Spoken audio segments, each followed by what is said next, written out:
Hello everyone, how are you all?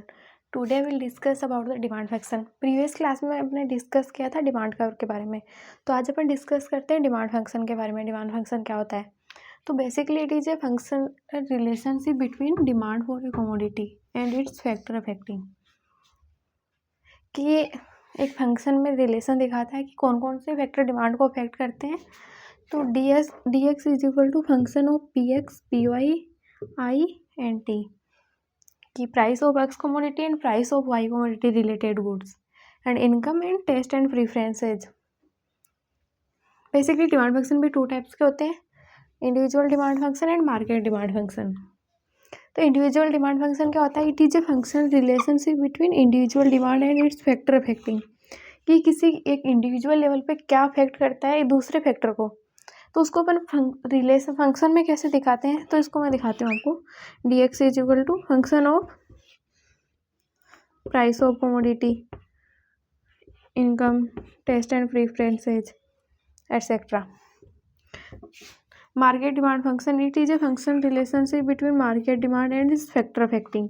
तो it is also function of price, income, taste and preferences, population. तो मैं आपको थोड़ा सा बेसिक सा डिफरेंस बताती हूँ दोनों में, कि इंडिविजुअल और डिमांड में क्या होता है।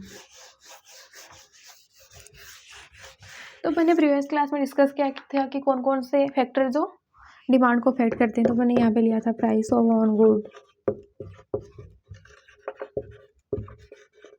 दूसरा अपन ने लिया था price of related goods,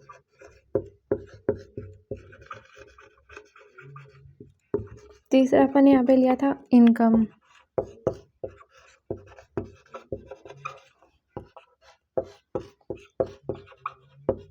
test and प्रीफरेंसेज।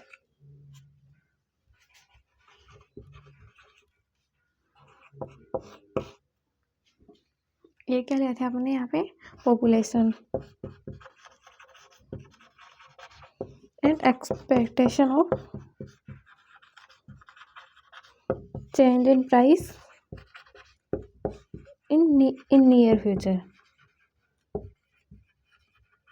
तो अपन ये लिए थे जो एक डिमांड को अफेक्ट करते हैं। तो प्राइस ऑन गुड, अगर किसी एक इंडिविजुअल की डिमांड बढ़ती है, प्राइस बढ़ रही है और उसकी वजह से उसकी डिमांड कम हो रही है, तो ये क्या होगा? एक इंडिविजुअल लेवल पे किसी एक individual price of related good. यहाँ पे भी क्या होता है? अपन किसी एक के लेते हैं, यहाँ पे दोनों में हो सकता है वैसे, लेकिन एक पॉपुलेशन के बढ़ने से क्या किसी इंडिविजुअल पे अफेक्ट तो नहीं पड़ता इनकम का, तो वो उसका तो अफेक्ट ओवरऑल मार्केट पे पड़ता है।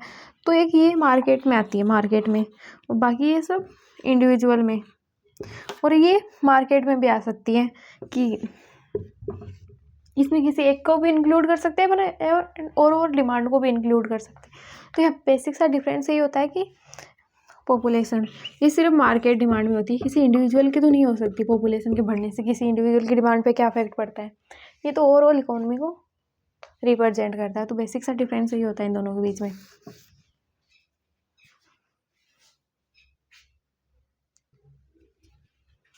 Exceptions of law of demand, कि मतलब ऐसे कौन कौन सी चीज़ें जो लॉ ऑफ डिमांड के एजम्पशन को फुलफिल नहीं। तो law according to law of demand क्या होता है? देखिए फॉर एग्जांपल, अगर किसी चीज़ की प्राइस इंक्रीज हो रही है तो अपन उसकी डिमांड को डिक्रीज कर देंगे। यहाँ पे according to law of demand क्या होता है? Negative relation. यहाँ पे क्या हो रहा है? Inverse relation.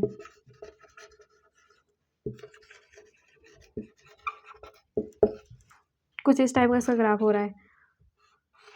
इसकी प्राइस कम हो रही है तो अपन यहाँ पे इसकी डिमांड भी ज़्यादा कर देते हैं। मतलब यहाँ पे Q1 है तो अपन Q से Q2 कर देते हैं। तो यहाँ पे कुछ इस टाइप का होता है अपना लॉ ऑफ डिमांड का।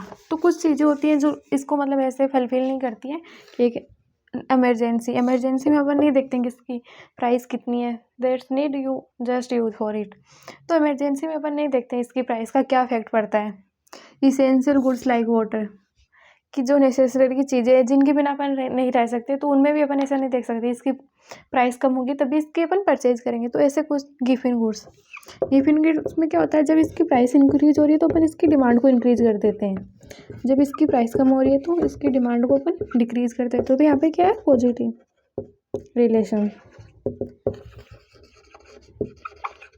तो कुछ ये चीज़ें जो लो ऑफ डिमांड के एजम्पशन को फुलफिल नहीं करती। एक तो gift in goods, essential goods like water and emergency.